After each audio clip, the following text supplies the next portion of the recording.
Anissa Mbida, bonjour. L'innovation ce matin, c'est donc la justice américaine qui investit dans un programme capable de prévoir les violences urbaines avant qu'elles n'arrivent. Et vous l'avez dit, c'est exactement comme dans Minority Report. L'objectif, c'est de savoir en cas de manifestation s'il va y avoir un débordement et si oui, où, quand et avec qui.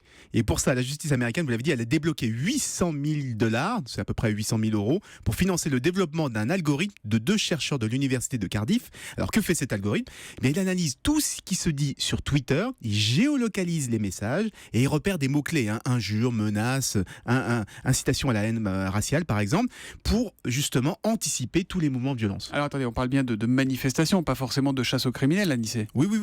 Ils veulent à tout prix éviter les violences comme celle qu'il y a eu à Charlotte. Vous savez, il y a 15 jours, un jeune noir avait été tué par la police, les manifestations avaient complètement dégénéré, il y a quand même eu un mort, l'état d'urgence, la garde républicaine appelée en renfort. Alors cet algorithme, il est en cours de mise au point pour le moment, mais depuis 2012, il existe déjà des logiciels policiers prédictifs. Je pense à KeyCrime par exemple, il s'appuie sur des statistiques de la police pour dire attention, il y a un fort risque de braquage dans cette zone à cette période. Mais est-ce que ça marche ? Est-ce que c'est efficace ?